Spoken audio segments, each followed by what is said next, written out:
Hi guys, welcome back to my channel. তো আমি আজকে আপনাদেরকে আমার ঠাম্মার রুমটা একটু দেখিয়ে দেবো। দেখুন, কিছুক্ষণ আগে আমি পুজো দিয়েছি।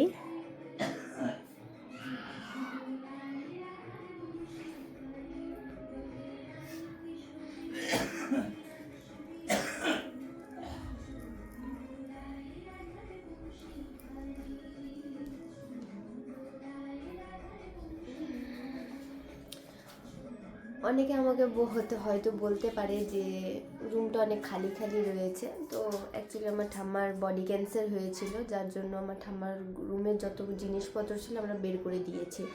খাটটা তো ফেলতে পারবো না, খাটটা আমরা ধুইয়ে তারপর এখানে লাগিয়েছি, আর ঠাকুরগুলো এ ঘরে নিয়ে এসেছি।